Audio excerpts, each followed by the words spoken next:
सोमवार व्रत कथा।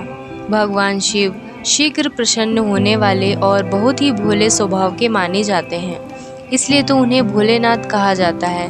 माना जाता है कि शिव जी को प्रसन्न करके और उनकी कृपा पाने के लिए किसी कठिन अनुष्ठान की आवश्यकता नहीं होती है। वो अपने भक्त की सच्ची श्रद्धा से की गई आराधना से खुश हो जाते हैं। सोमवार का व्रत रखने व इस दिन से जुड़ी कथा का पाठ करने से जातक के घोर संकट भी कट जाते हैं। बहुत समय पहले की बात है, किसी नगर में एक साहूकार रहता था। उसका धन धान्य व सभी सुख सुविधाओं से भरा हुआ था। बस कमी थी तो एक संतान की।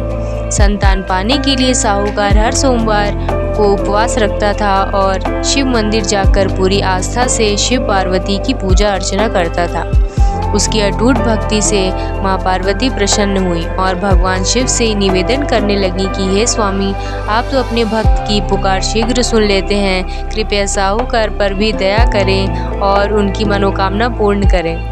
माता पार्वती की विनती सुनकर भगवान शिव कहने लगे, हे देवी, हर प्राणी को अपने अच्छे बुरे कर्मों का फल भोगना ही पड़ता है, यही संसार की रीत है। ये सुनकर पार्वती जी साहूकार की मनोकामना पूर्ण करने के लिए शिव जी के हट करने लगी।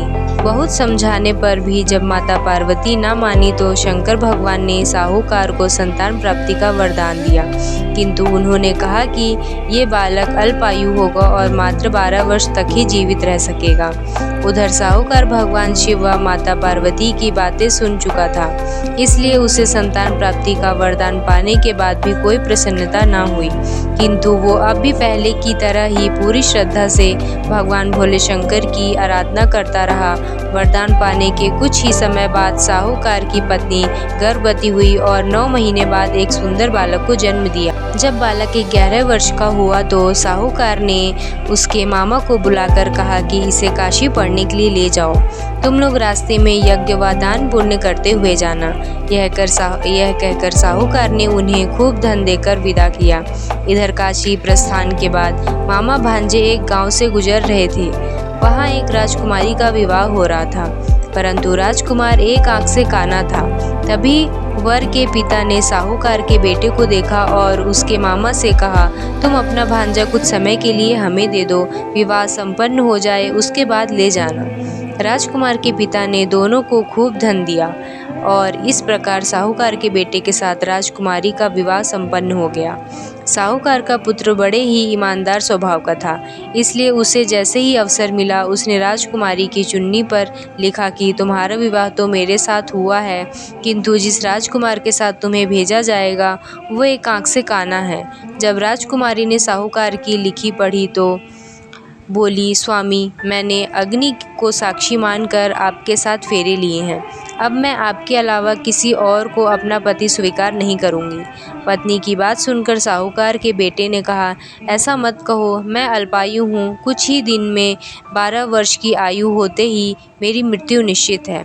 लेकिन पत्नी ने कहा, जो भी मेरे भाग्य में लिखा होगा वो मुझे स्वीकार है। राजकुमारी ने ये बातें अपने माता पिता को बताई। इस पर राजा बहुत क्रोधित हुए और उन्होंने अपनी पुत्री को उस राजकुमार के साथ विदा किए बिना ही बारात वापस लौटा दी। उधर साहूकार का बेटा व उसके मामा काशी पहुँचे। वहाँ जाकर दोनों ने कई यज्ञ अनुष्ठान किए और साहूकार के बेटे ने विद्या ग्रहण करना शुरू किया। जिस दिन बालक 12 वर्ष का हुआ उस दिन भी मामा भांजे दोनों यज्ञ करने जा रहे थे, किंतु अचानक साहूकार के बेटे की तबीयत बिगड़ने लगी। उसने अपने मामा से कहा, मामा, मेरी तबीयत कुछ ठीक नहीं लग रही है। यह सुनकर मामा ने उसे अंदर जाकर आराम करने को कहा। बालक अंदर जाकर आराम करने लगा, किंतु आज ही के दिन उसकी मृत्यु निश्चित थी, अतः कुछ ही समय उसने प्राण निकल गए। भांजे की मृत्यु होने पर मामा विलाप करने लगे। संयोगवश उसी समय भोलेनाथ व पार्वती जी उसी रास्ते से जा रहे थे। माता पार्वती ने शिव जी से कहा, हे स्वामी, हे गरुड़ स्वर, किस ओर से आ रहा है? मुझसे यह सहन नहीं हो रहा है, कृपया आप इस व्यक्ति के कष्टों का निवारण करें।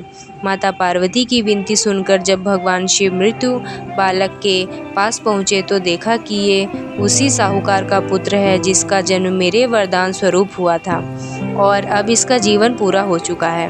माता पार्वती दुखी होकर कहने लगी कि हे प्रभु, इस बालक को मृत देखकर इसके माता पिता वियोग में अपने प्राण त्याग देंगे, इसलिए कृपया आप मेरी विनती सुने और इस बालक को जीवन दान दें। पार्वती जी के निवेदन पर भोलेनाथ ने उस बालक को जीवन दान का वरदान दिया। शंकर जी के आशीर्वाद स्वरूप बालक फिर से जीवित हो गया। उसने अपनी शिक्षा पूरी की और अपने मामा के साथ नगर लौट पड़ा। दोनों चलते चलते उस नगर में पहुंचे जहां राजकुमारी के साथ बालक का विवाह हुआ था। वहां पहुंचकर उन्होंने एक यज्ञ का आयोजन किया जिसमें उस नगर के राजा यानी राजकुमारी के पिता भी शामिल हुए। उन्होंने साहूकार के बेटे को देखते ही पहचान लिया और महल में ले जाकर उसका खूब आदर सत्कार किया। इसके बाद राजा ने अपनी पुत्री को बालक के साथ विदा कर दिया। इधर साहूकार पति पत्नी कई दिनों से भूखे प्यासे रहकर बेटे के वापस आने की राह देख रहे थे। उन्होंने निश्चय किया था कि यदि उसके बेटे की मृत्यु हो जाएगी तो वे भी प्राण त्याग देंगे। लेकिन उसी रात भगवान भोलेनाथ साहूकार के सपने में आए और कहा, हे साहूकार, मैंने तेरे सोमवार के व्रत करने और व्रत कथा सुनने से प्रसन्न होकर तेरे पुत्र को पुनः जीवन दान दे दिया है। बेटे के जीवित होने का समाचार पाकर दंपति बहुत खुश हुए और भगवान शिव पार्वती को बारंबार प्रणाम किया। तो बोलो भोलेनाथ की जय।